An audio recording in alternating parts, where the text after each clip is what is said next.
¿Están viendo la presentación? Sí, doctor, se doctor. ve. ¿Cómo? Sí, se ve. Sí. Perfecto. Bueno, si me escuchan bien y se ve, empezamos entonces. Bueno, el tema de hoy obviamente ustedes ya lo saben que es el dolor torácico. Ustedes quizá hayan podido acceder en la plataforma de la facultad a alguno de las plantillas muy parecidas a esta. Todos los años se cambia algo, pero probablemente sea muy similar a la que presento hoy. Bien, este es un tema bastante de mucha trascendencia porque, bueno, constituye un proceso que puede ser sumamente banal, algo sin mayor importancia, o de lo contrario puede revestir una trascendencia muy grande. E incluso lo que hay que destacar en estos casos es que para los pacientes que padecen un dolor torácico, generalmente los lleva a padecer un estado de preocupación, por lo menos, y a veces angustia, por una cuestión en que siempre se lo asocia a la posibilidad de padecer un problema grave de origen cardíaco, en la mayoría de los casos. Muchas veces no tiene que ver con esto, pero en muchas veces sí. Entonces, dolor torácico, por definición, es cualquier dolor referido a la caja torácica. Lo que decíamos que tiene una trascendencia para el paciente por la parte de sus preocupaciones que genera, y para nosotros, los médicos, es muy importante porque a veces genera un desafío. Muchas veces el dolor es característico, nos permite una orientación diagnóstica bastante clara y precisa desde el inicio. A veces a través de algunos estudios ya complementarios también, muchas veces podemos definir rápidamente el origen del dolor torácico, o por lo menos podemos determinar si es de gravedad o no es de gravedad. Pero a veces es un desafío bastante importante porque cuesta mucho determinar esto a pesar de contar con estudios complementarios, como ya lo vamos a ver. Aproximadamente constituye el 5% de las consultas de un hospital general un dolor torácico. Acá lo importante en esta imagen es para que vean que el 8% de los pacientes que tienen un IAM, el 10% según otras estadísticas, han sido dados de alta sin diagnosticar, es decir, son pacientes que consultaron previamente y fueron dados de alta con un diagnóstico de que no era algo importante y terminan haciendo un infarto. Es decir, que hay un porcentaje de pacientes que a pesar de la valoración no se detecta que es un problema serio. Y finalmente la otra parte, la otra cara es que la mitad de los pacientes a los que se lo interna con una probable isquemia cardíaca, finalmente la mitad no lo es. Pero bueno, en estos casos es preferible siempre internar de más un paciente que tiene un proceso que finalmente no es grave, antes que dar de alta y enviar al domicilio a un paciente que puede terminar haciendo un infarto. El objetivo principal cuando nosotros valoramos un proceso de dolor torácico es determinar si este dolor puede poner en riesgo la vida del paciente, si puede obedecer, tener como causa, como origen, como diagnóstico, alguna patología que pueda poner en riesgo la vida del paciente. Las causas, como ya lo vamos a ver, son sumamente variadas, bueno, por la cantidad de estructuras que alberga el tórax. Fíjense en estas, pueden originar dolor en cualquier estructura de la caja torácica, cualquiera de los órganos que están contenidos en ella, y a esto hay que sumarle dolores de tipo irradiado por patologías, ya sea en los miembros superiores, en el cuello o en el abdomen, que algunas de ellas dan un dolor irradiado y la persona consulta por el dolor en el tórax y no por la trascendencia que tenga en su origen. Los elementos de la caja torácica que pueden presentar dolor, como se imaginan, son todos los elementos óseos, es decir, las vértebras, los arcos costales y todos los elementos óseos. En este sentido, estadísticamente son mucho más comunes los dolores originados por patologías vertebrales, que incluso a veces dan dolores irradiados o generan irritación de los nervios, dando radiculopatías que irradian el dolor hacia la parte anterior del tórax, que es lo que se ve abajo como apartado neurológico. En la piel en general no genera mayor problema diagnóstico porque tanto con la dermatitis como el herpes, por ejemplo, los procesos dolorosos originados en la piel son de un diagnóstico, por lo menos rápidamente nos permite descartar que sea algo que pueda poner en riesgo la vida del paciente, al menos en forma inmediata. Y en el tejido celular subcutáneo también tenemos la posibilidad de tener nódulos dolorosos, algunos quistes, abscesos, hematomas o adenopatías, pero estos generalmente también son de fácil diagnóstico porque están accesibles a la palpación. Con un examen físico normal se pueden detectar y ya se pueden descartar como patologías, se pueden descartar patologías graves. En cuanto a los viscerales, tenemos los dolores referidos al aparato respiratorio. En este caso hay que destacar que lo que puede doler en el aparato respiratorio es todos sus componentes, excepto el parénquima pulmonar. El parénquima no tiene sensibilidad dolorosa, por eso los tumores de pulmón no duelen.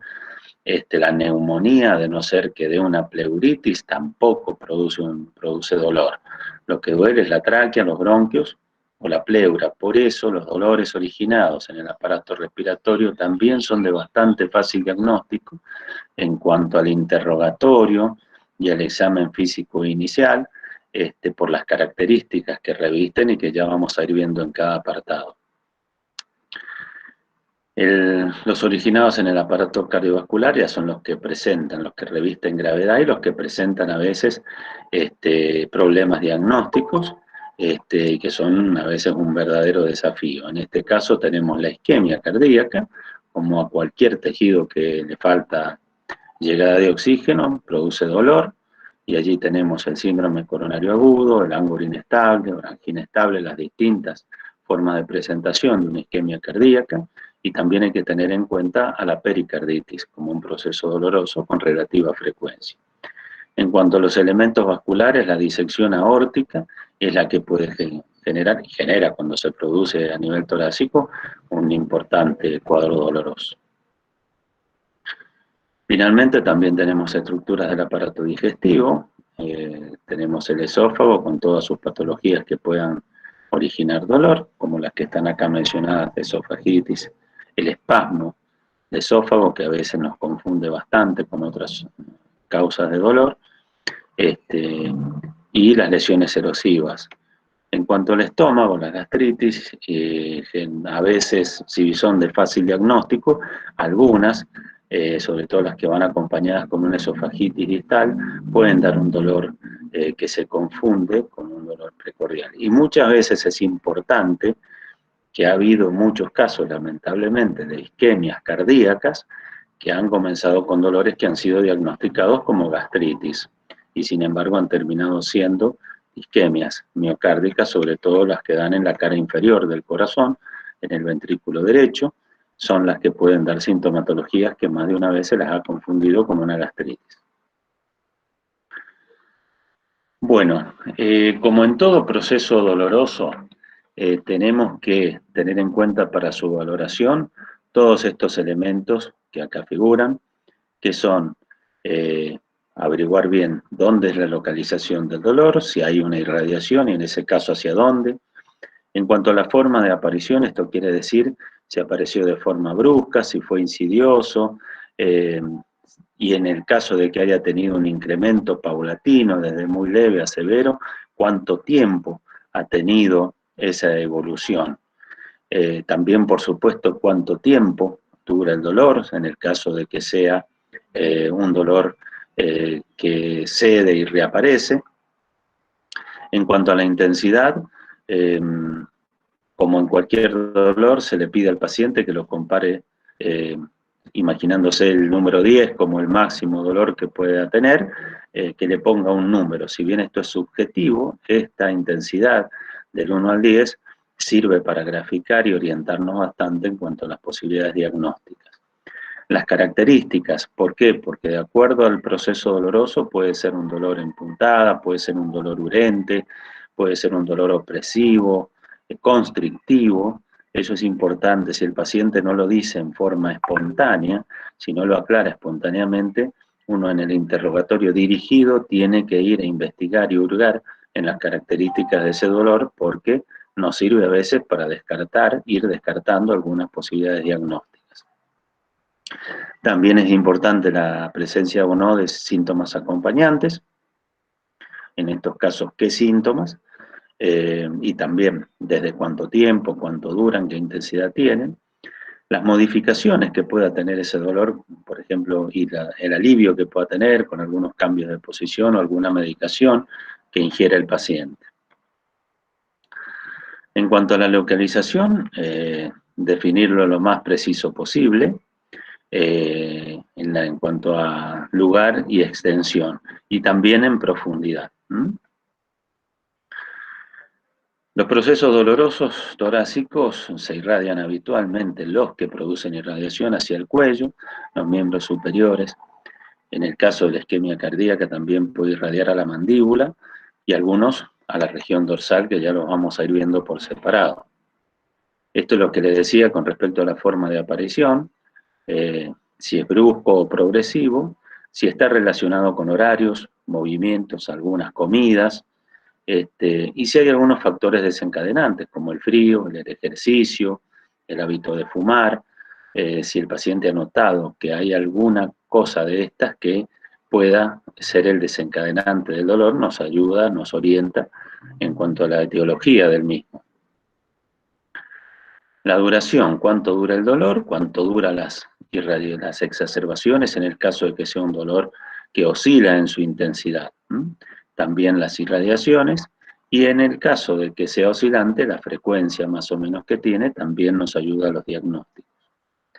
Esto es lo que les decía recién, tratar de valorar el dolor en la escala del 1 al 10, también con las exacerbaciones, si es un dolor en su intensidad uniforme o si varía, y lo que ya hablamos con respecto a los cambios de posición o algunos movimientos como los respiratorios, si influyen o modifican la intensidad del dolor.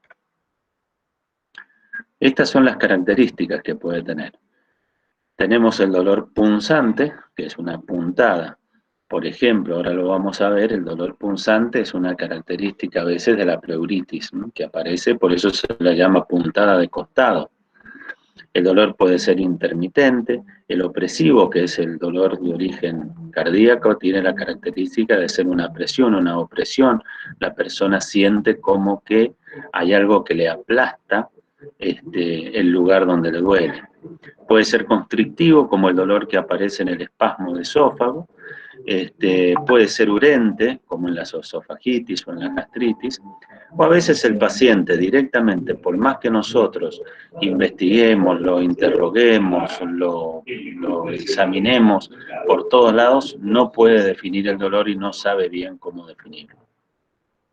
Todas estas características, por supuesto, que ustedes en una historia clínica tienen que volcarlo de la manera más completa y a la vez más sintetizada, es decir, sin escribir demasiado, pero sí aclarar la mayor cantidad de datos posible. Siempre tienen que imaginar que en la historia clínica la persona que lo va a leer no conoce al paciente y le tenemos que brindar la mayor cantidad de orientación para que se figure realmente cómo es el paciente. Los síntomas que pueden acompañar a estos dolores, por un lado la disnea, que se va a presentar sobre todo en procesos de origen a nivel respiratorio o en algunos casos también a nivel cardiovascular. La presencia de náuseas o vómitos pueden orientarnos a un proceso digestivo, aunque muchas veces en las isquemias cardíacas como el infarto puede presentarse como un cuadro vagal, pueden ir asociadas también a un estado nauseoso y vómitos, sobre todo asociado a la hipotensión arterial. La disfagia, pueden ir con síntomas de mareos, de bajo flujo, puede ir acompañado de síncope, y los síntomas respiratorios como tos o la disnea, que ya la vimos, o en el caso de si aparece en pirosis o acidismo, nos orienta bastante hacia el aparato digestivo. Por ahí, el paciente cuando tiene estos episodios de dolor, cuando consulta por esto, hay familiares o acompañantes que están con él y hay que preguntarles si cuando le duele o cuando le apareció el dolor, si se puso pálido o cianótico o notaron algún proceso que el paciente puede no haber percibido y que por ahí lo perciben los convivientes que tiene él. Y finalmente, hay que ver si además del dolor tenemos síntomas generales, como la fiebre, por ejemplo. Estas son las modificaciones que ya habíamos visto, los cambios de decúbito, los movimientos, la deglución, la existencia de posiciones antálgicas, la posibilidad de que esto exista o no, la relación con esfuerzos, con la respiración profunda, la maniobra de Valsalva, y por ahí el paciente ya tomó analgésicos y es importante averiguar qué pasó, si calmó o no. ¿Cuáles serían algunos ejemplos de los que nosotros consideramos como urgencias graves? Tenemos obviamente el síndrome coronario agudo, la disección aórtica, que son todas patologías de suma urgencia, el taponamiento cardíaco, que es una emergencia también, el tromboembolismo de pulmón, el neumotórax hipertensivo en este caso, la presencia del tórax volante y la perforación esofágica. El tórax volante acá, porque muchas veces está la pregunta, si bien al final van a tener espacio para hacer preguntas, pero es el tórax cuando ha habido un accidente, un traumatismo, y hay costillas que se fracturan en dos niveles, se forma una placa central que está fracturada por los dos extremos, y esa parte del tórax está suelta, y por eso se le llama tórax volante, y en las inspiraciones eso se deprime, impide la presión negativa dentro del tórax y limita enormemente la respiración del paciente. Eso es lo que se llama tórax volante. Doctor, disculpe, ¿Sí? ¿puedo hacer una pregunta? Sí, ¿cómo no? ¿Esta patología que acaba de mencionar es lo mismo que el bolet abdominal o es distinta? No, es en el tórax. Imagínate una persona que ha tenido un accidente o que ha tenido un traumatismo grave en la parrilla costal y, por ejemplo, sufre la fractura de la quinta, la sexta y la séptima costillas, pero en dos niveles, uno más lateral y otro más anterior. La parte central de esa queda como una placa que queda suelta porque las costillas están fracturadas en dos niveles.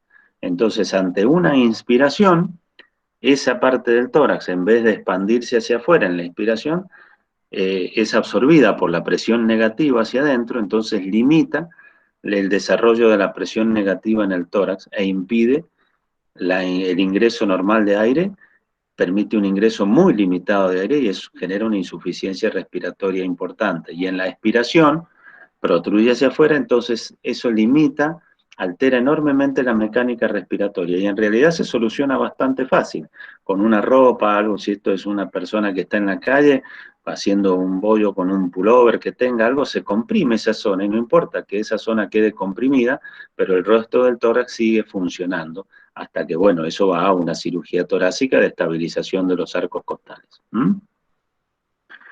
Bien. Las urgencias, que también hay que actuar rápido, pero no son tan graves, son la pericarditis, la miocarditis, la neumonía, la esofagitis o el espasmo esofágico, las fracturas costales en un solo nivel y las lesiones vertebrales. Es decir, son urgencias porque hay que tratar de resolverlas rápido, porque si no las trato urgentemente, me van a comprometer la vida, pero no son tan graves como las anteriores, que son una emergencia. Por ejemplo, una pericarditis, si no se la trata bien, o si no la vigilo y no la controlo, puede ir a parar un taponamiento cardíaco. La miocarditis puede evolucionar hacia una insuficiencia cardíaca severa. Entonces, por eso se habla de que son urgencias. Y finalmente tenemos los procesos banales. Por ejemplo, en primer lugar está ubicado el síndrome de Tietze, que es la famosa osteocondritis, que es un proceso muy común, sobre todo en las personas que están estresadas, con ansiedad. Duele la unión del esternón con los arcos costales, se produce una osteocondritis que a veces simula mucho el dolor opresivo cardíaco y se detecta simplemente palpando la zona, provocando la mínima palpación con los dedos de un dolor bastante importante en el paciente y es de bastante fácil diagnóstico. También las lesiones musculares, el herpes zóster, que está con un asterisco porque, bueno, es banal, pero hasta ahí, porque el herpes zóster puede ser una manifestación de una inmunosupresión del paciente o puede ser un síntoma paraneoplásico del paciente y por lo tanto responder a una enfermedad de base que la enfermedad no es tan banal. Si es un herpes zóster solo, sí, es un proceso que va a andar bien después con el paso de los días. También el reflujo gastroesofágico a veces es bastante escandaloso en cuanto a los síntomas, pero no es un proceso que revista gravedad. Y finalmente los dolores de origen psicógeno o cuadros vinculables a estrés son bastante comunes de encontrar a veces en una guardia. Esta muestra, bueno, la osteocondritis es en la zona de dolor, toda la parrilla costal anterior se provoca un dolor bastante, que a veces cuesta mucho diferenciarlo. En algunos pacientes, sobre todo los que tienen un componente emocional importante, cuesta diferenciarlos del dolor de origen cardíaco y muchas veces se pasan unas cuantas horas en la guardia valorándose con el seguimiento de enzimas o electrocardiograma para descartar que no sea un proceso cardíaco. Vamos ahora a ver en detalle los de origen respiratorio. La tráquea, ¿por qué puede doler? Por una inflamación, la traqueitis. El diagnóstico es bastante fácil porque lo refiere el paciente, se viene tocando la zona de la tráquea y refiere que le duele y sobre todo con la tos y suelen ser procesos que siempre van acompañados con tos. Igual que las bronquitis. El paciente suele decir, doctor, me duelen los bronquios cuando me da la tos. Así que no revisten mayor dificultad en cuanto al diagnóstico. También los traumatismos, y en general son dolores que no ofrecen mayores dificultades en el diagnóstico. El dolor pleural. La pleuritis es algo bastante importante a tener en cuenta porque la pleuritis suele estar asociada a la neumonía. No toda neumonía da pleuritis. La neumonía, para que inflame la pleura, tiene que estar en adyacencia a la pleura. Por lo tanto, la ausencia de un dolor pleural de ninguna manera descarta la neumonía. Más estadísticamente es enorme la cantidad de neumonías sin proceso de inflamación pleural y sin dolor. Cuando produce esto, el dolor está localizado en la zona. La pleura duele exactamente el tórax, exactamente marca el dolor donde está afectada la pleura. Por lo tanto, allí se orienta bastante el diagnóstico y tiene una exacerbación marcada con los movimientos respiratorios. Es más, es un dolor muy intenso que a veces nos obliga a tenerlo unas horas en la guardia al paciente o a veces hasta internarlo para calmarle el dolor.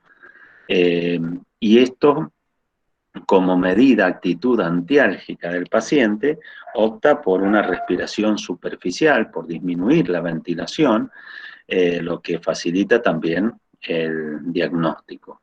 Esto se produce porque las pleuras, tanto la visceral como la parietal, en cada movimiento respiratorio, tienen un movimiento de desplazamiento de una sobre otra que pasa absolutamente desapercibido porque las dos son sumamente suaves y no hay ningún problema, no hay ningún roce.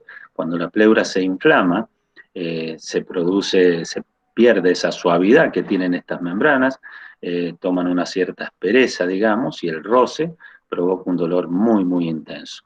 Entonces hay que hacer analgésicos bastante potentes. Otro dolor de origen respiratorio es el neumotórax. El neumotórax no siempre duele, pero cuando lo hace, duele también referido a la zona donde se produjo la lesión del neumotórax. Es un dolor localizado al proceso que lo origina. Y es un dolor que generalmente se produce en el momento del inicio del neumotórax y después va cediendo. Generalmente cuando el paciente consulta ya no tiene dolor. Vamos a los originados a nivel cardiovascular. En el corazón propiamente dicho pueden doler el ángulo inestable y el YAM, con las características que ya vamos a ver. Puede doler el pericardio, la aorta y los elementos del mediastino. En cuanto a dolor torácico, aproximadamente algunas estadísticas, el síndrome coronario agudo lo ubican alrededor del 20%, del 18% en este caso, la angina estable un 7%, la inestable un 20%. Y hay dolores que se confunden y se diagnostican inicialmente como dolores cardíacos y finalmente terminan no siéndolo la mitad o un poquito más de la mitad de los casos. ¿Cómo es el dolor de la isquemia cardíaca? Como ya lo dijimos antes, es un dolor opresivo, está localizado en la región precordial o retroesternal. Es una zona, no es un punto. El dolor isquémico no es puntual, no es como una puntada que el paciente se lo señala con el dedo. Acá lo señala generalmente con la palma de la mano entera. Si el proceso es lo suficientemente extenso, se produce una irradiación que suele ser a la base del cuello. Si es más intenso, va hasta la mandíbula, sobre todo en el costado izquierdo del cuello y de la mandíbula, el miembro superior izquierdo, y algunos casos, sobre todo si la isquemia cardíaca afecta la parte posterior del corazón, puede haber una irradiación al dorso. Los de la cara inferior del corazón pueden dar dolor en el epigastrio, como ya lo habíamos comentado anteriormente. Estos son los sitios de irradiación, de acuerdo a la intensidad, aunque bueno, es muy común la presencia a veces de infarto que duele solamente el precordio. Y acá no debemos dejar de olvidarnos que a veces el dolor es pequeño o puede no existir y el paciente tener un infarto, como se da en los diabéticos. La diabetes, por la neuropatía que tiene la alteración de su sensibilidad dolorosa, puede tener infartos sin dolor.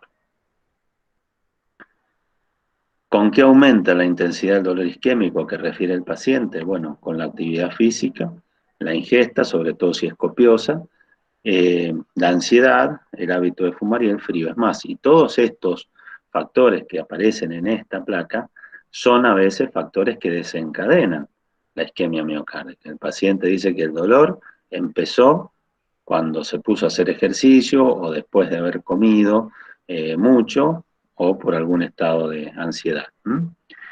También con el hábito de fumar, a veces hay infartos que aparecen después de prender el cigarrillo, porque la nicotina en 7 segundos ya está teniendo sus efectos vasoconstrictores, es un potente vasoconstrictor, y si una coronaria está enferma, con una placa ya al límite, a veces ese efecto de vasoconstricción sirve para desencadenar el accidente de placa y el infarto que se viene atrás. Teniendo en cuenta los factores que lo hacen aumentar, se deducen los que lo hacen disminuir. Disminuye con el reposo, la tranquilidad, el uso de vasodilatadores, en estos casos los nitritos, y algunos analgésicos. Es importante que no se relaciona con los cambios de decúbito. El paciente que dice que tiene un dolor, que puede ser cardíaco, pero que si se acuesta en tal posición se le pasa, no debería ser un dolor cardíaco, debería ser de otro origen. Este no tiene por qué cambiar porque no hay cambios posicionales que mejoren la perfusión miocárdica. ¿Con qué se suele acompañar el dolor isquémico? Con una sensación de malestar general, que a veces es muy grande, con palidez, sudoración, las extremidades, sobre todo frías, a veces cianóticas, la presencia de algún reflejo vagal que puede producir náuseas y vómitos, y también mareo, sobre todo porque a veces lleva una falla de bomba aguda, una insuficiencia cardíaca aguda con bajo flujo, que por lo tanto da una hipoperfusión general y produce todo este tipo de síntomas. A veces no hay estos síntomas y solo tenemos el dolor. En cuanto al examen físico, la parte semiológica de esto, la palpación, la percusión no nos van a dar absolutamente nada a nivel cardíaco. La ocultación solo, si es grave, podrán tener los hallazgos de una insuficiencia cardíaca congestiva, puede venir en edema agudo de pulmón el paciente por la falla cardíaca aguda, y el diagnóstico se hace en base a la anamnesis, al examen físico, pero sobre todo al uso de estudios complementarios, el electrocardiograma y los datos de laboratorio. Esta es la forma que grafica más o menos cómo suele señalarse un paciente el dolor de isquemia cardíaca. Es un dolor opresivo y de una zona que suele ser extensa. El dolor originado en el pericardio por la pericarditis. Tenemos el problema que también es opresivo. La característica del dolor es muy parecida. Para complicarla más todavía, la localización es idéntica. La irradiación, si bien es mucho menor, la posibilidad de irradiación del dolor por una pericarditis también puede tener a veces una irradiación parecida si el proceso es importante y sobre todo si el paciente es muy susceptible a los dolores, porque esto también depende de la sensibilidad de cada uno de los procesos dolorosos, pero es un cuadro que así, hasta acá, se confunde mucho con la isquemia cardíaca. Acá hay una diferencia porque la pericarditis aumenta el dolor con la respiración profunda, con el decúbito dorsal. El ejercicio sería lo mismo que el dolor isquémico, pero estos otros dos, el cambio de decúbito y la relación con la respiración, no deberían estar en el dolor isquémico. De ello se deduce que se alivia con el reposo, la respiración suave, y generalmente toma una posición sentado. El paciente suele estar sentado en la cama, inclinado hacia adelante, como llevando el corazón más en contacto hacia el esternón, y eso suele aliviar el dolor de la pericarditis. Eso no se da en la isquemia cardíaca. Los síntomas que acompañan a la pericarditis suelen ser la respiración superficial, bastante característica, porque precisamente la respiración profunda le aumenta el malestar, la intolerancia al decúbito, y suele venir acompañado con algún síntoma general. Por ejemplo, las pericarditis suelen ser una complicación habitual de algunas virosis, entonces suele venir con fiebre, malestar general y los antecedentes de algunos días del cuadro que lo origina. A veces no, pero muchas veces viene con algunos síntomas acompañantes. Y a veces, si es grave, viene con síntomas de insuficiencia cardíaca derecha. Siempre cuando la pericarditis produce derrame pericárdico, el mayor riesgo que si este aumenta de las cavidades cardíacas, la que tiene pared más débil es la aurícula derecha, por lo tanto es la primera que va a colapsar o va a tender a colapsar, va a disminuir el llenado de la aurícula derecha, por lo tanto va a comprometer el llenado del ventrículo derecho y va a dar signos de insuficiencia cardíaca derecha. En el electrocardiograma tiene cambios variados, son de tipo isquémico, los cambios a veces se confunden con una isquemia, pero la buena ayuda que tenemos en estos casos para el diagnóstico es que en la pericarditis estos cambios se ven en todas las derivaciones, porque la pericarditis abarca todo el pericardio, no abarca solamente el sector como en el infarto, que afecta a un determinado sector y los cambios eléctricos nos van a dar en ese sector del corazón. Acá cambian todas las derivaciones y eso es orientativo a la pericarditis. A la auscultación podemos tener un frote característico que coincide con los latidos cardíacos, sigue el ritmo cardíaco y también aumenta o disminuye con cambios posicionales. Excepcionalmente puede ser palpable, pero a veces se da. Bien, volvemos acá y simplemente les digo que el diagnóstico final de la pericarditis se hace hoy con bastante facilidad porque en la mayoría de los casos hay disponibilidad de ecocardiografía, de hacer un ecocardiograma en la mayoría de las clínicas, sanatorios y hospitales, donde, bueno, está el diagnóstico del engrosamiento pericárdico que confirma el cuadro.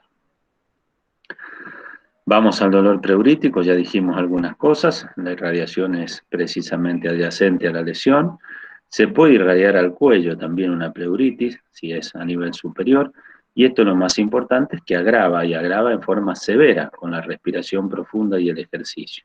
Por lo tanto, el paciente viene tratando de hacer el mayor reposo posible y una respiración de tipo superficial.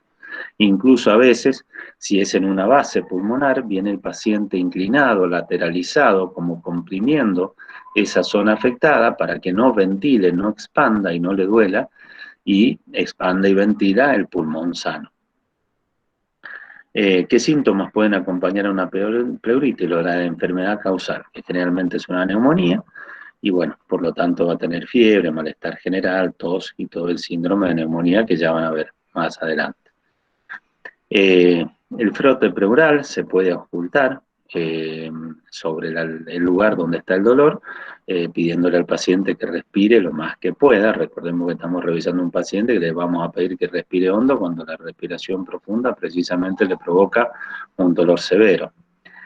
Si aparece un derrame pleural, que es una complicación habitual de esto, bueno, van a aparecer los hallazgos semiológicos del derrame pleural, que ya se verán. Y en cuanto a la palpación y percusión, están limitados, hay una limitación de la movilidad respiratoria a ese nivel. Si ya se complica con el derrame pleural, bueno, vamos a tener la zona mate por el derrame, pero no porque la pleuritis dé cambios a nivel de la palpación o la percusión. Esta es una imagen donde hay una importante pleuritis en la base pulmonar derecha, ya con algo de líquido coleccionado. Este paciente tenía un importante dolor basal. El neumotórax, como dijimos, cuando duele es de inicio súbito, en puntada y con un curso decreciente. Muchas veces el neumotórax puede no doler. La localización también es variable porque depende del lugar de donde se produjo la lesión. La irradiación dependerá de esto, pero puede producirse un dolor a nivel interescapular, a nivel dorsal e irradiado hacia el cuello.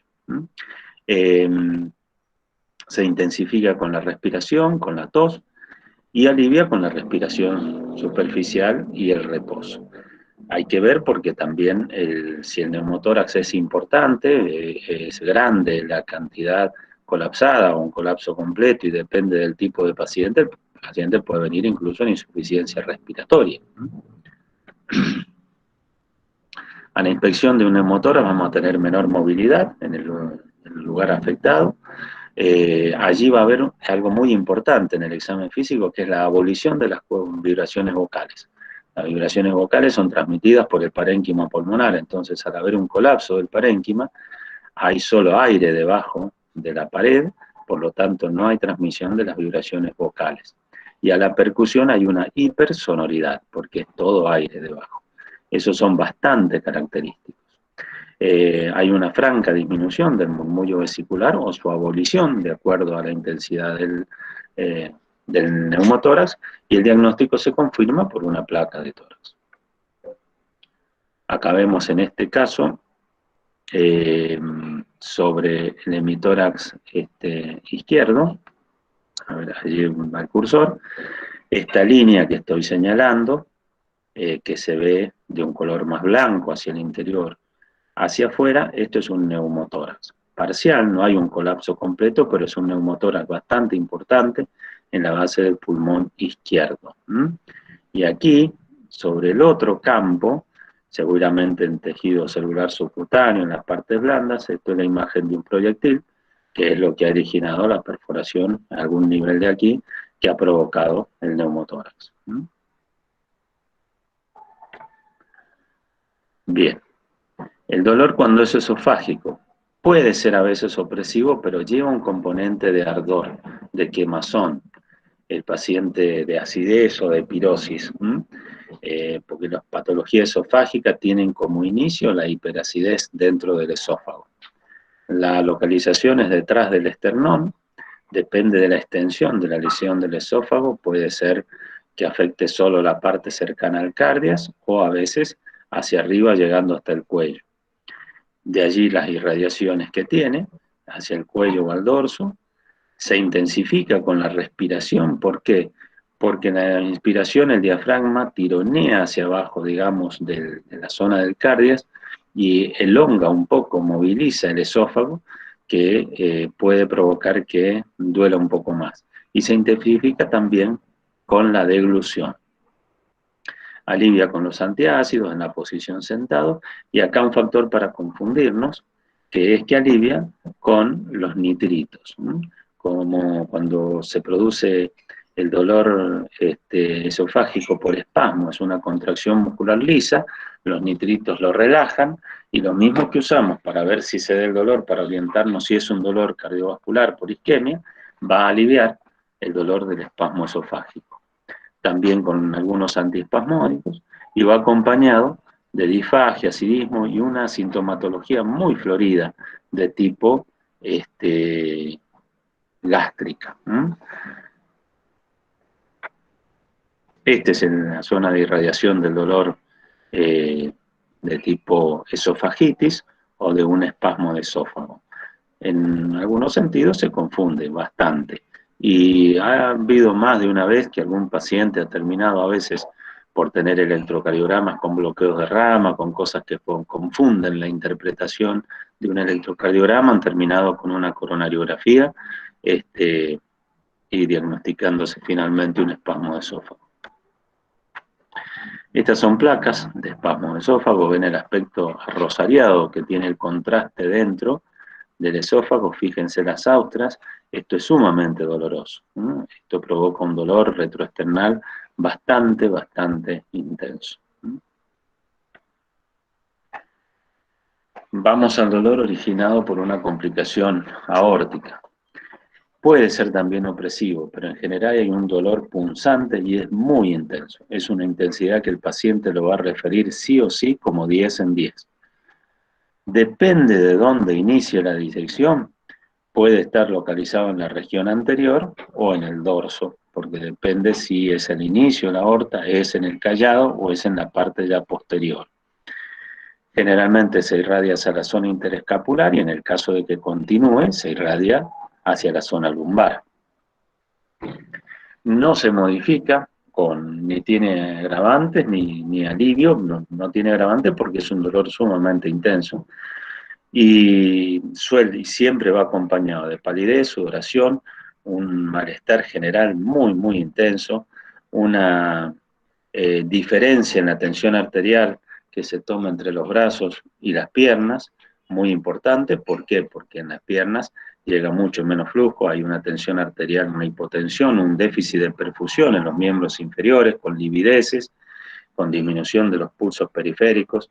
En realidad es un diagnóstico que si hace bien el examen físico, uno inmediatamente llama al cirujano vascular para que lo valore o lo derivamos a un centro donde haya hemodinamia y cirugía vascular en el caso de que estemos trabajando en un hospital o en una clínica que no lo tiene. Este es otro cuadro que solemos ver con relativa frecuencia, que lo pueden ver en las guardias, que es el tromboembolismo de pulmón. El dolor, si es que lo produce, porque no siempre duele el TEP, es un dolor súbito, así como la disnea también es súbita, el dolor es súbito y tiende a ceder después con el tiempo. Está localizado a la región donde se produjo el tromboembolismo, se puede irradiar al cuello o al dorso, y puede agravar con la respiración profunda. Alivia también con el reposo. Y esto va acompañado de una disnea severa. Les puedo asegurar que cuando vean un paciente con esto no van a ver a otro caso de una disnea tan importante como la que acompaña a un TEP que sea moderado a grave, porque realmente es una disnea muy llamativa. Puede ir acompañado de tos y en el caso de que produzca un infarto intestinal, también va acompañado de hemoptisis. Y acá hay algo muy importante que no está anotado en la placa, pero que hay una desproporción entre la disnea y los hallazgos ventilatorios que uno encuentra a la auscultación, porque vamos a encontrar que el pulmón ventila perfectamente y sin embargo hay una disnea severa. Eso es un signo bastante característico porque recordemos que el TEP lo que afecta es la perfusión y no la ventilación, por lo tanto la auscultación va a estar conservada.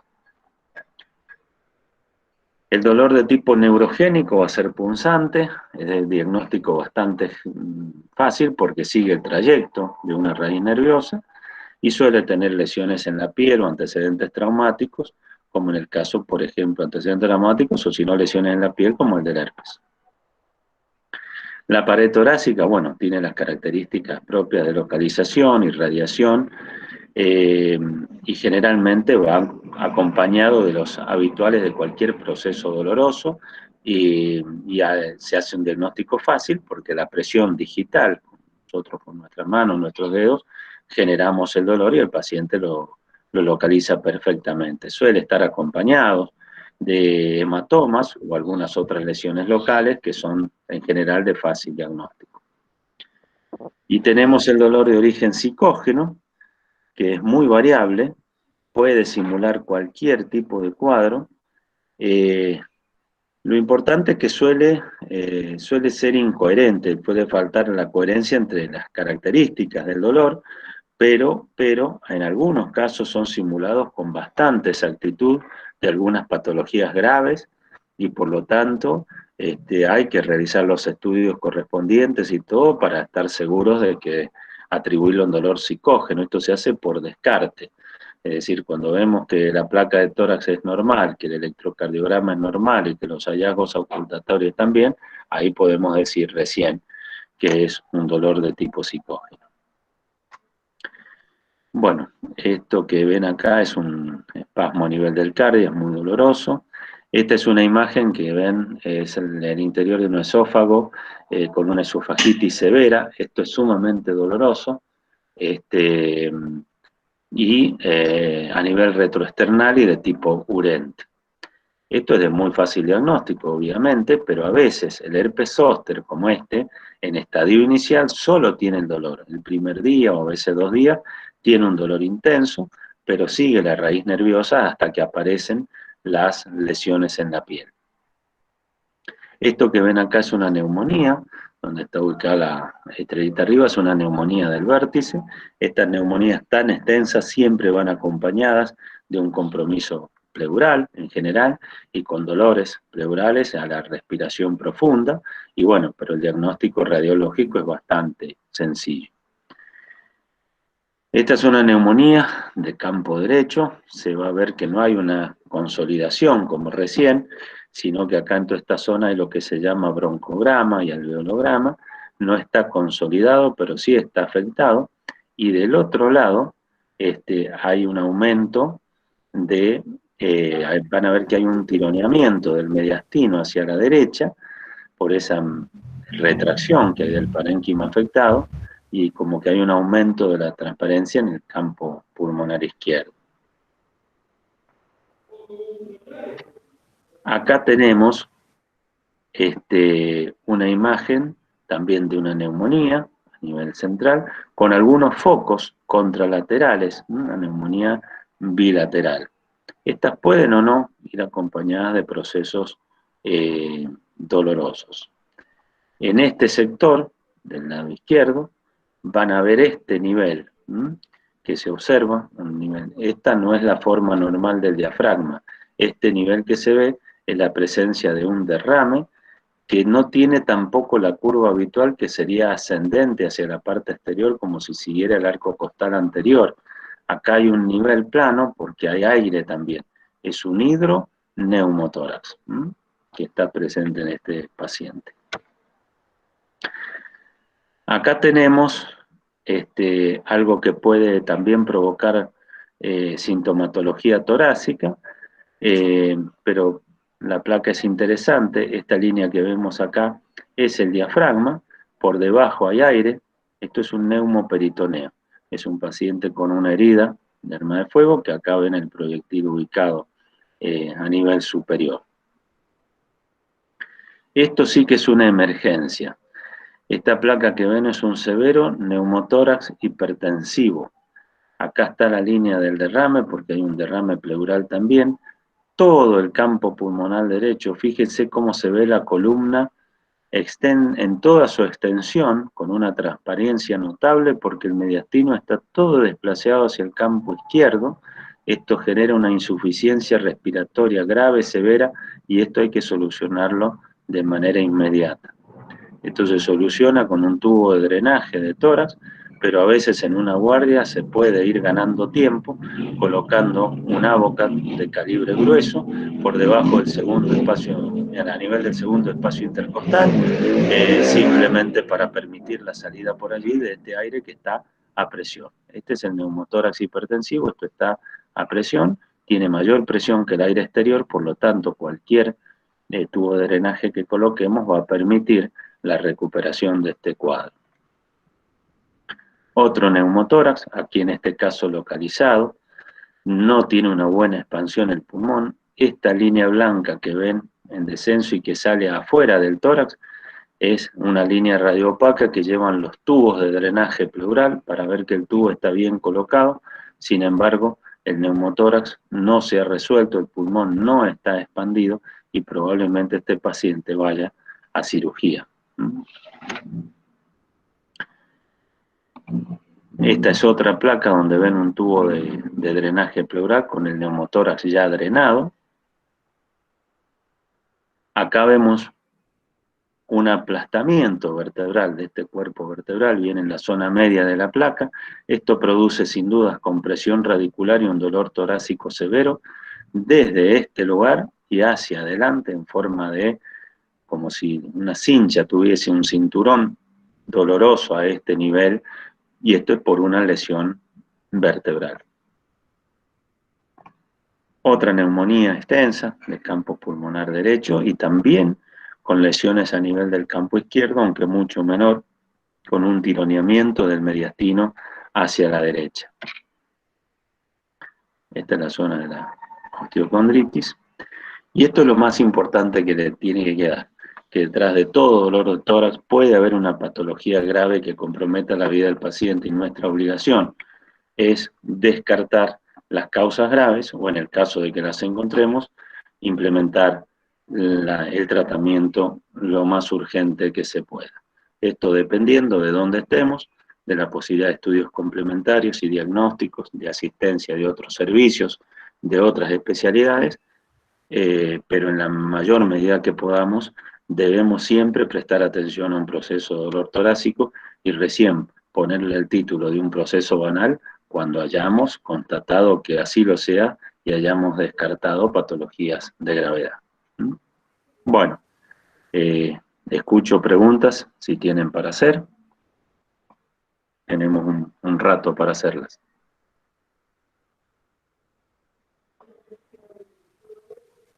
Sí, doctor, cuando mencionó la pregunta de identificar el dolor en la escala de 1 a 10 para el dolor torácico por IAM, dijo que era una pregunta importante que podía orientarnos, pero no especificamos qué valor dentro de esa escala aproximadamente es el que sería de valor semiológico. Está bien, tenés razón. Lo dije con lo de la disección aórtica, generalmente se le titula de 10 en 10, pero por ejemplo, un dolor de una isquemia miocárdica, de un Angor inestable, el paciente lo suele referir un 5, 6 o 7, salvo que venga muy asustado y por eso lo valore de manera mayor, pero no tiene la misma intensidad. Un infarto sí, ya te ponen un 8, un 9, por ahí, pero hay procesos, isquemias más leves, que te dan un dolor de 2 o 3 en 10, igual hay que estudiarlas muy bien, porque a veces tienen una isquemia importante y duele un poco menos. En cambio, la pleuritis suele ser de una intensidad que le suelen poner 10 en 10. La puntada de costado es muy intensa. Esto yo también lo dije porque ya van a ver que en cualquier dolor, los dolores abdominales, por ejemplo, también se le hace al paciente que refiere en esa escala para orientarnos a distintas patologías. Pero la isquemia miocárdica puede tener una intensidad más leve y ser un caso grave, e incluso puede tener nosotros puede que veamos al paciente cuando está un poco mejor, por ejemplo en el Angor inestable, el dolor suele ser variable, por eso se llama inestable, porque no tanto sintomatológicamente, aunque está con una inestabilidad eléctrica, el área de amenaza que tiene el corazón que se encuentra en una inestabilidad eléctrica y es lo que nos hace a nosotros la necesidad de instaurar tratamientos activos y rápidos, pero a veces el paciente refiere el dolor, pero no de una intensidad de 10 en 10. Le suelen poner a veces 5, 6 o 7. No muchas veces no son tan intensos. Incluso a veces consultan porque refieren solo una molestia. ¿Mm? Bien, muchas gracias, doctor. Bien. No sé si se les ocurre alguna otra pregunta.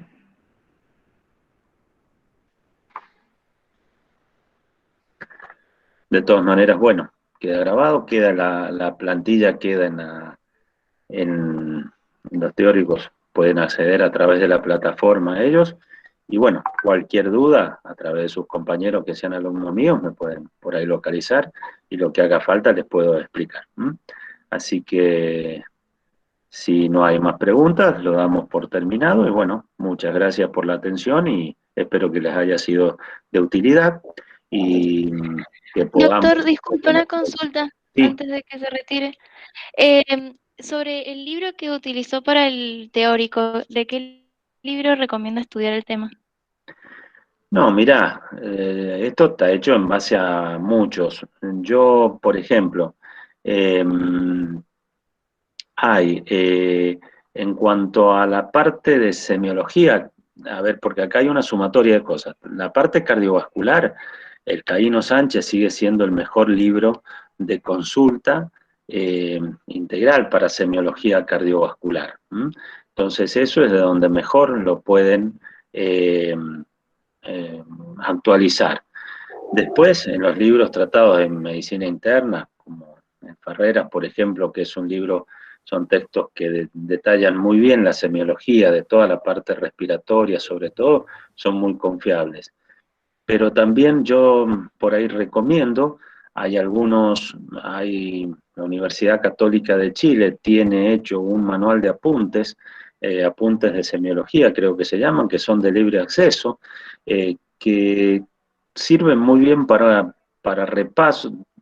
A ver, no son tan profundos como los tratados, pero tienen un esquema, una forma tan bien hecha esquemáticamente para entender las diferencias de los tipos de los dolores y de origen de todos los cuadros semiológicos en general, pero sobre todo los respiratorios y los cardiovasculares, que está bastante bueno y lo pueden consultar.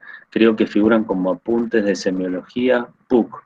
Están bastante buenos. Pero no, esta charla está hecha por una sumatoria de varios libros, no es que haya un libro donde salga, donde yo me haya fijado un capítulo del dolor torácico en particular. Es producto de varias cosas, pero sobre todo el Caíno Sánchez sí es un libro que la semiología cardiovascular tiene un nivel excelente, muy claro y tiene una didáctica muy buena ese libro. Bueno, muchas gracias, doctor. No tienen por qué. Si hay alguien más, no hay problema, podemos hacer más preguntas. Si no, lo damos por terminado. Doctor, el Power dijo que está subido a la cátedra. Sí, está del año pasado.